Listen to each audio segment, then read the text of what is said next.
All right, guys, I'm back here at the gunnersden.com YouTube channel. This is take number 5 because I keep running out of space on my memory cards and I have no idea why. So we're just gonna zip right through this one because I'm really getting sick of having to do it. The particular point this time is, do I need a dedicated range bag? Yeah, you do kind of need your own dedicated range bag. I know a lot of guys who like to use the same bag for their travel purposes, going to the gym, playing golf, and going to the range. And they like to use the same bag for every single one of those purposes. And that's a mistake, as I'm going to point out here in just a minute. And the first reason why is because of your gear. There are 2 reasons, right? The first one is because of your gear. And the main point here that I want to make is that the last thing you want to do is go to the range and forget something that you need. I don't know how many times I've gone to the range and forgot my hearing protection.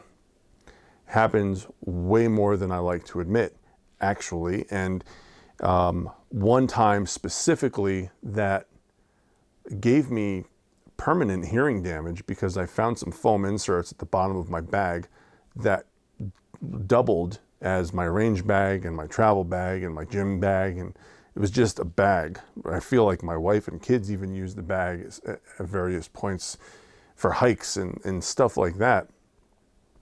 So I found some foam inserts at the bottom of the bag and I rolled them up. I didn't even know if they were mine. I assumed they were. It's kind of gross. But I rolled them up, I stuck them in my ear, and I felt that it wasn't quite right, but I was almost an hour away from my range, or from where I lived at the range. And I was testing a Adams Arms battle rifle in .308 Winchester, and it had the Voodoo Comp muzzle brake on it. And the muzzle blast on that rifle was atrocious. I mean, people next to me didn't want to be next to me, and I regretted shooting it with those foam inserts in. I have massive ear canals and the foam inserts don't work well for me anyway.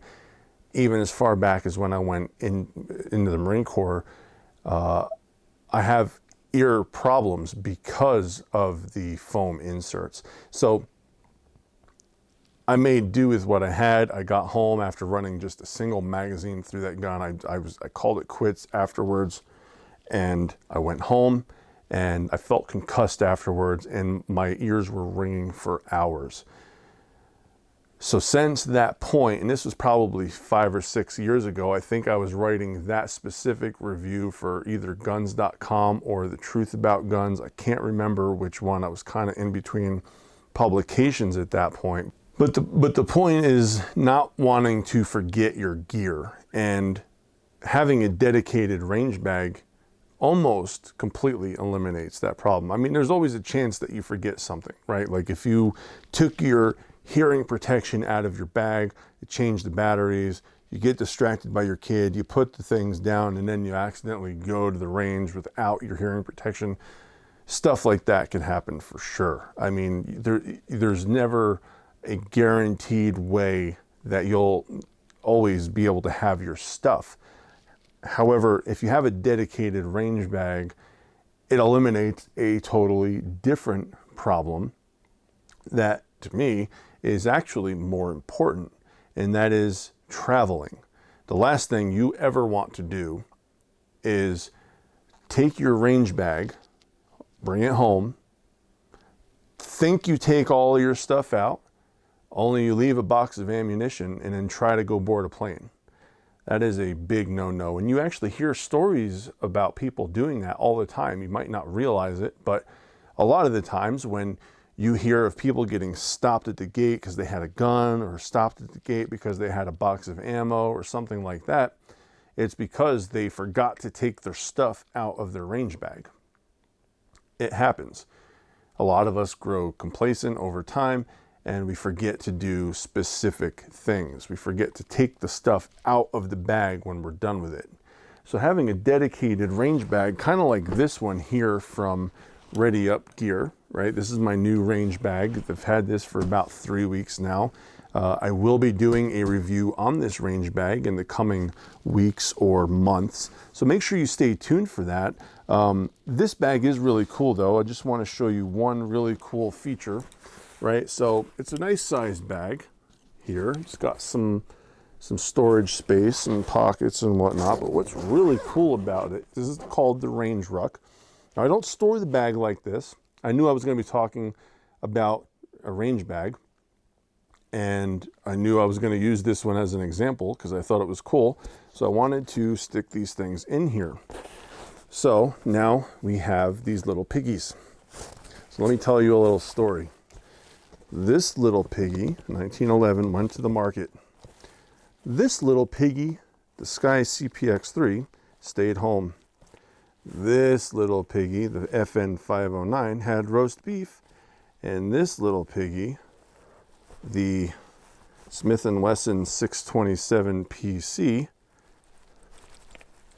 I'm trying to get that to open, had none. I have kids, what can I say? And so the point is that this is an 8-shot 357 Magnum. And this thing is massive. Look at how wide that thing is there.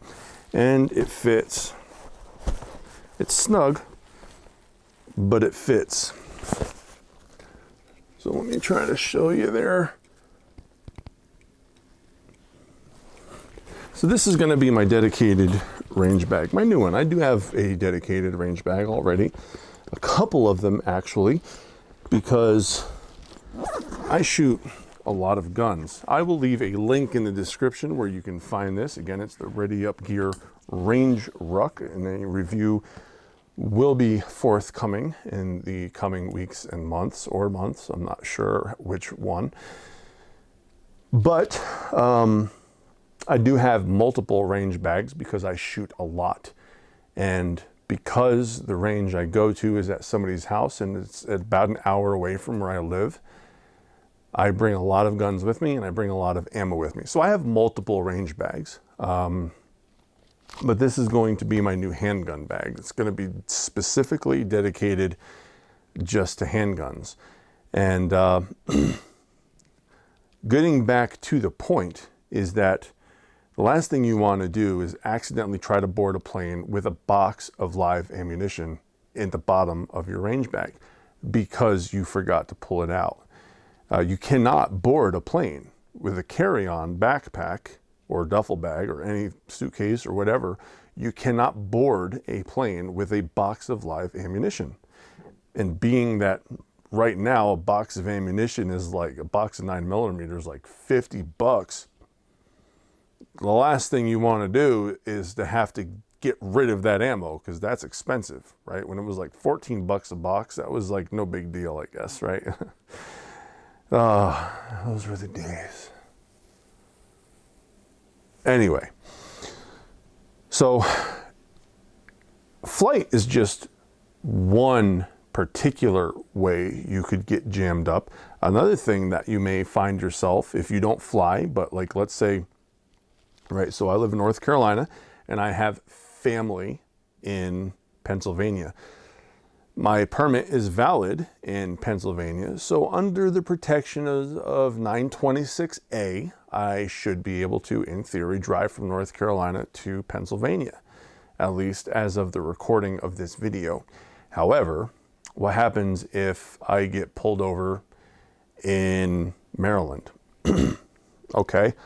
What if I'm carrying my Sig Sauer P938, right? Just, you know, it's got like a few rounds in it. Or what if I'm carrying my like a 5-shot snubby revolver? In theory, I should be within, you know, not having to go to jail for the rest of my life in Maryland. However, what if I have a 13-round magazine in the bottom of the range bag? See where I'm going with this? So if I get pulled over and they find probable cause because, you know, they don't like guns in Maryland, and they see that I have a North Carolina license plate, or they recognize me from, you know, one of the bigger channels I've been on, that would be bad. So yeah, last thing I want is to accidentally drive through Maryland or drive through New Jersey with hollow points, or if you live in any of those states, right? Or if you find yourself in those states on a semi-regular basis, just having a dedicated range bag will help you mitigate those circumstances at least as much as possible. So bringing it all together, having a dedicated range bag is actually a good thing. A bag like this is, you know, like 100 or so. I don't know exactly how much this bag costs, but it's not cheap, I'm sure. It's not like you don't have to use a bag like this, like this Range Ruck here. You can use a duffel bag or you can use a regular backpack. I don't really care what kind of range bag you use, but you should have a range bag that is a dedicated range bag, because you don't want to go to jail. You don't want to try to board a plane with a box of ammo or anything. Gun. You don't want to board a plane with anything you're not supposed to have, because that raises questions. You may miss your flight. You may do some kind of time if you get caught. Like, what if you make it through security and you land in New York, and